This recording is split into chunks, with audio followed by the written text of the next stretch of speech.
Minha mãe disse envie $30.000 para a cadeira de rodas do seu pai. Ele está muito mal. Eu os enviei. Mas no dia seguinte, meu irmão postou um vídeo dos meus pais fazendo esqui na praia. Olá, meu nome é Lucas. Tenho 34 anos e desde que me lembro, tenho sido o pilar econômico da minha família. Tudo começou quando eu era jovem. Meu pai, Ricardo, nunca foi bom em administrar dinheiro. Trabalhava como mecânico, mas sua renda sumia em apostas, cervejas com amigos ou ideias de negócios que nunca davam certo. Minha mãe, Ana Maria, cuidava da casa, mas sempre encontrava uma forma de gastar mais do que entrava. Juan David, meu irmão, é 5 anos mais novo do que eu e, embora sempre tenha sido esperto, nunca teve interesse em trabalhar ou estudar. Dizia que queria ser empreendedor, mas seus planos sempre terminavam em promessas vazias. Quando completei 25 anos, depois de anos economizando cada centavo, consegui comprar uma casa. Não era uma mansão, mas era a minha, um lugar simples de 3 quartos, com um quintal pequeno e uma cozinha que cheirava a lar. Eu pensei que seria meu refúgio, um lugar onde construir minha vida, mas meus pais e Juan David não tinham onde morar naquele momento, tinham perdido seu apartamento por dívidas. Então, com o coração na mão, disse a eles que se mudassem comigo. É temporário, eu disse a mim mesmo, só até se organizarem. Os anos passaram e o temporário virou permanente. Eu pagava tudo, a luz, a água, a internet, a comida, até dava dinheiro para seus gastos pessoais. Ricardo dizia que estava procurando emprego, mas sempre havia uma desculpa. O mercado estava ruim, a idade não ajudava, doía-lhe as costas. Ana Maria reclamava que não podia trabalhar porque alguém tinha que cuidar da casa. E Juan David, bom, ele passava o dia no quarto, jogando videogame ou postando fotos nas redes sociais, sonhando em ser influencer. Tudo mudou em um dia de outubro. Cheguei do trabalho, exausto como sempre, com os pés doloridos e a cabeça prestes a explodir. Fui para casa e encontrei minha mãe chorando na sala. Ricardo estava no sofá com o rosto pálido, segurando uma perna como se doesse. Juan David estava ao seu lado, com o celular na mão, mas com uma expressão séria que eu não conhecia. Lucas, graças a Deus que você chegou, disse minha mãe, secando as lágrimas. Seu pai está muito mal. O que aconteceu? Perguntei, deixando minha pasta no chão e me aproximando. Ele caiu da escada, explicou Ana Maria com a voz trêmula. Fomos ao hospital e o médico disse que ele tem um problema grave nas pernas. Ele não consegue andar direito e, se não tratarmos logo, pode piorar. Ricardo assentiu fazendo uma careta de dor. É verdade, filho, está doendo muito. O médico disse que preciso ver um especialista, mas não há nenhum bom aqui, temos que ir para outra cidade. Olhei para meu pai, ele parecia fraco, vulnerável, nunca o tinha visto assim. Sempre tinha sido um homem forte, daqueles que levantam pneus de caminhão sem esforço. Vê-lo no sofá com as mãos trêmulas me partiu o coração. Do que precisam? Perguntei sem hesitar. Eu cuido disso. Ana Maria me olhou com os olhos cheios de lágrimas, mas agora pareciam de alívio. Você é um anjo, Lucas. O médico disse que o especialista está em outra cidade, a horas daqui. Vamos precisar de dinheiro para a viagem, as consultas, os exames. Juan David, que até aquele momento não tinha dito nada, levantou o olhar do celular. Tranquilo, irmão Juan, eu cuido de organizar tudo. Você só se preocupa com o dinheiro. Não havia muito o que pensar, era meu pai. E se ele estivesse doente, eu faria o que fosse necessário para ajudá-lo. Vão, eu disse, pagarei o que tiver que pagar, eu cuido de tudo. Naquela noite não dormi bem, fiquei pensando no meu pai, em como a vida muda de um dia para o outro, mas também me sentia tranquilo porque sabia que podia ajudá-los. No dia seguinte, saquei uma parte das minhas economias e dei a eles o dinheiro para a viagem e as primeiras consultas. Disse que me mantivesse informado de tudo, que eu estaria atento. Os dias seguintes foram um turbilhão. Minha mãe, meu pai e Juan David foram para outra cidade. No início, me ligavam todos os dias para dar atualizações. O especialista disse que há algo nos nervos, explicava Ana Maria, ele precisa de exames especiais e esses são caros. Outras vezes era Juan David, irmão, o médico recomendou um tratamento novo, mas custa cerca de $2.000. Você pode mandar. Eu trabalhava horas extras, pedi adiantamentos da empresa, até fiz um pequeno empréstimo para cobrir as despesas. Cada vez que me pediam dinheiro, eu enviava sem hesitar. Falava com minha mãe quase todas as noites e ela sempre parecia preocupada, quase chorando. Lucas, seu pai não melhora. Lucas, isso está muito difícil. Eu a consolava, dizia que tudo ficaria bem, que eu continuaria trabalhando para que não faltasse nada a eles. Passaram-se semanas, depois meses. Gastei milhares de dólares em tratamentos, remédios, consultas. Minha conta de poupança estava quase zerada, mas eu não me importava, era pelo meu pai. Cada vez que falava com eles, diziam que Ricardo estava igual, que os tratamentos eram lentos, que precisavam de mais tempo, mais dinheiro. Eu continuava enviando tudo o que podia. Às vezes me sentia exausto, não só fisicamente, mas emocionalmente, mas eu não podia desistir, era minha família. Até que chegou o dia que mudou tudo. Era uma sexta-feira à noite, eu estava em casa, sozinho, vendo televisão depois de um longo dia de trabalho. Meu celular vibrou, era minha mãe. Atendi, mas dessa vez sua voz soava mais desesperada do que nunca. Lucas, filho, por favor, precisamos da sua ajuda. O médico disse que seu pai está muito grave, ele precisa de uma cadeira de rodas especial, uma que é muito cara. Filho, são 30 mil dólares. Por favor, filho, não temos a quem mais recorrer. Fiquei paralisado. 30 mil dólares. Sim, era mais dinheiro do que eu já tinha visto na vida. Minhas economias já estavam quase zeradas e eu não tinha como conseguir esse valor tão rápido. Mas a voz da minha mãe, quebrada pelo choro, me destroçou. Eu não podia deixar meu pai sem ajuda. Está bem, mãe, eu disse tentando soar calmo, vou conseguir o dinheiro, não se preocupe. Desliguei e comecei a pensar. Fiz contas, revisei minha conta bancária, falei com amigos. No fim, pedi um empréstimo a um amigo de confiança, vendi algumas coisas que tinha em casa e juntei os 30 mil dólares. Foi um esforço enorme, mas eu consegui. Enviei o dinheiro naquela mesma noite com uma transferência direta para a conta que minha mãe me deu. Fui dormir com uma mistura de alívio e preocupação. Alívio porque sabia que meu pai teria o que precisava, preocupação porque não sabia como pagaria aquela dívida. Mas confiei que tudo valeria a pena. No dia seguinte, sábado, acordei tarde. Tinha dormido mal, com pesadelos sobre contas e dívidas. Preparei um café e me sentei para revisar meu celular. Entrei no Instagram, mais por hábito do que por interesse. E foi aí que eu vi. Meu irmão, Juan David, havia postado um vídeo nos stories. No vídeo estavam numa praia, o sol brilhava, as ondas quebravam na areia, e ali, no centro da cena, estavam meus pais e Juan David, rindo como se não tivessem uma única preocupação no mundo. Minha mãe estava tomando um coquetel com um guarda-sol, Juan David estava se filmando, fazendo poses para a câmera, e meu pai, estava numa prancha aquática, surfando no mar, movendo as pernas como se nunca tivesse tido um problema nelas. Fiquei paralisado, senti o ar me escapar, não podia acreditar. O homem que, segundo minha mãe, estava tão grave que precisava de uma cadeira de rodas de 30 mil dólares, estava ali pulando na água, rindo sem um único sinal de dor. Minhas mãos tremiam enquanto eu via o vídeo, uma e outra vez. Depois revisei as outras publicações de Juan David. Havia fotos deles em um hotel de luxo, com piscinas infinitas e mesas cheias de comida cara. Em uma das fotos, vi o nome do hotel em uma placa, Paraíso do Caribe. Estavam gastando o dinheiro que eu tinha enviado, enquanto eu estava em casa endividado, trabalhando até a exaustão. A raiva me queimava por dentro, mas também havia algo mais, uma tristeza profunda, como se tivessem arrancado uma parte de mim.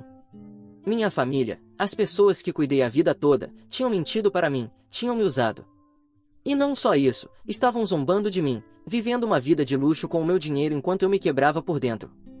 Eu não podia ficar parado, não ia deixar que isso passasse como se nada tivesse acontecido. Naquela mesma noite procurei voos para a cidade do hotel, encontrei um que saía às 6 da manhã de domingo, comprei sem pensar. Ia enfrentá-los, ia fazê-los me olhar nos olhos e me explicar por que fizeram isso comigo. O voo foi horrível, não dormi, não comi, só pensava no que ia dizer a eles.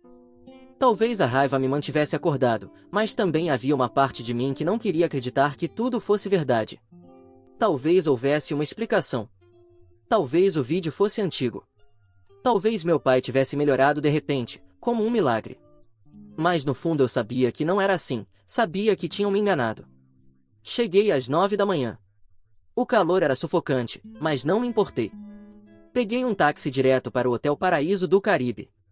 Era um lugar impressionante, com palmeiras, fontes e um prédio branco que brilhava sob o sol. Fiquei do lado de fora, sentado num banco perto da entrada, esperando. Não queria entrar e alertá-los, queria vê-los saindo, queria pegá-los no flagra. O sol queimava minha pele, mas eu não me mexia. Finalmente, às 11 da manhã, os vi. Lá estavam os três, rindo com óculos de sol e roupas de praia. Minha mãe usava um chapéu grande, como se fosse uma turista rica. Juan David tinha uma camiseta de marca, que com certeza comprou com meu dinheiro. E meu pai caminhava sem problema, com um sorriso que eu não via fazia anos. Me escondi atrás de uma palmeira para que não me vissem. Os segui com o olhar enquanto atravessavam a rua em direção à praia. Minha mãe se acomodou numa cadeira, pegou um bronzeador e começou a passá-lo na pele. Juan David e meu pai se juntaram a um grupo de pessoas que jogavam vôlei na areia. Vi meu pai pular, correr, bater na bola com força. Não havia nenhum sinal de dor em seus movimentos, nenhuma fraqueza. Estava mais saudável que eu. Não consegui me conter mais, a raiva me empurrou para frente.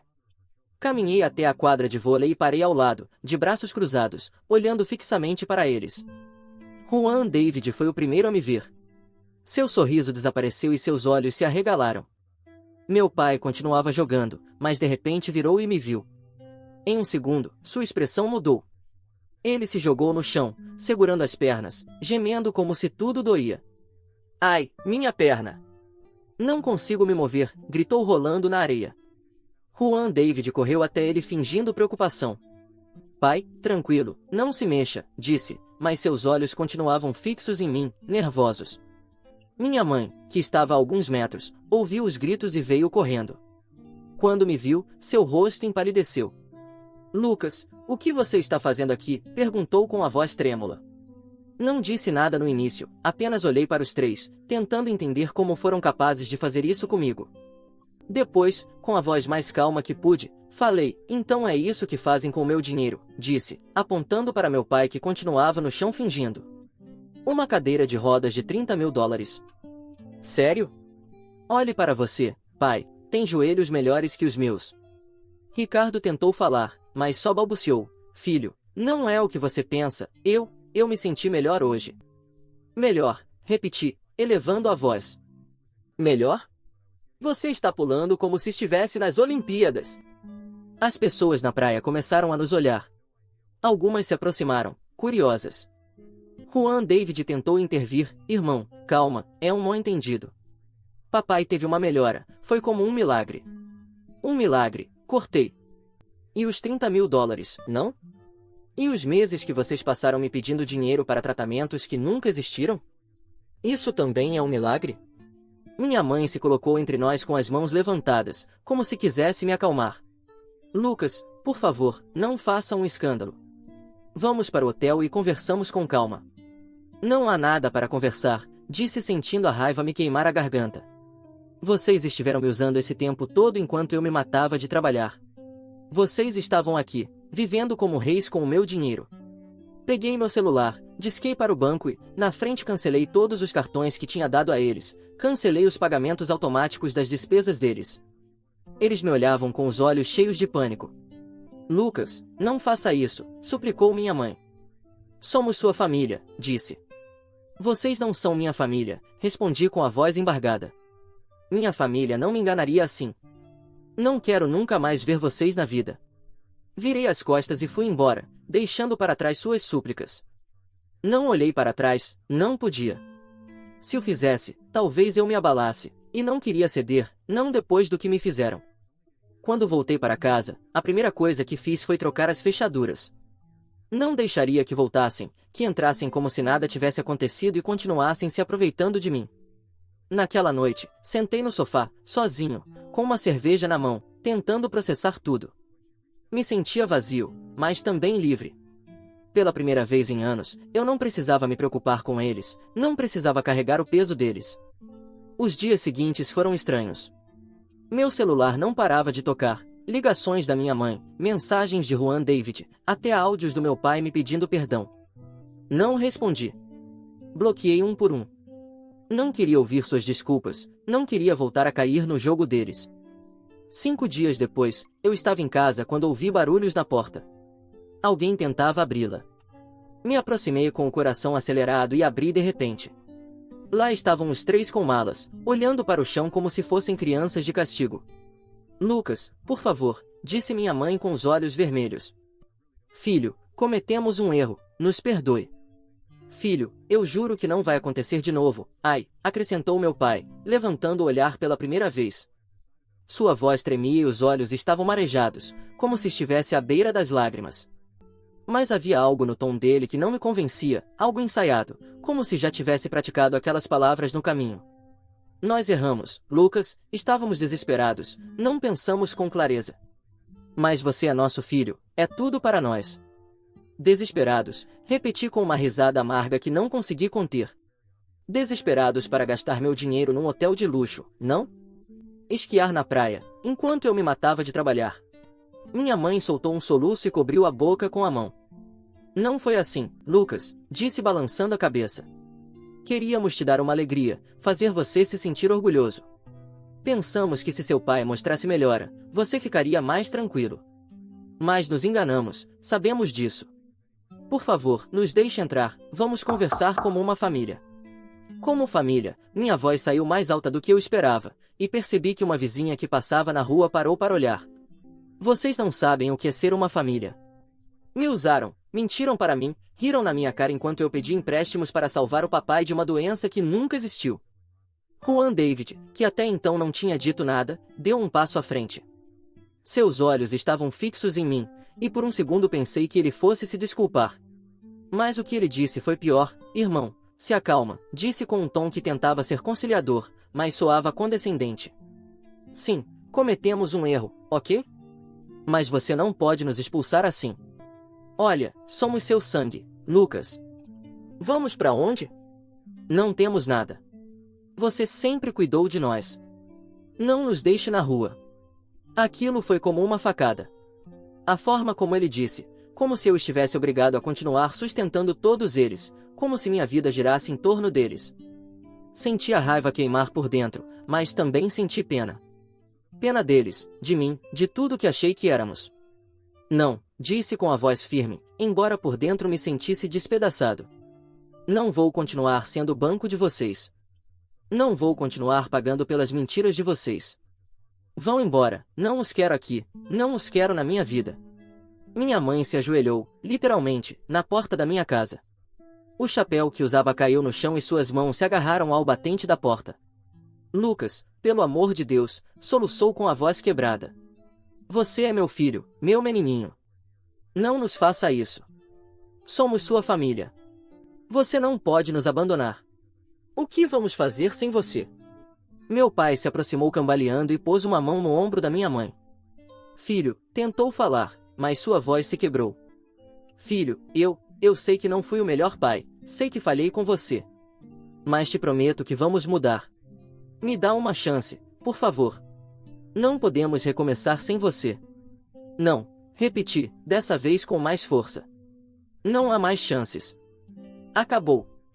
Fechei a porta com um golpe seco, sem olhar para trás. Apoiei as costas na madeira, respirando com dificuldade, enquanto ouvia as vozes deles do outro lado.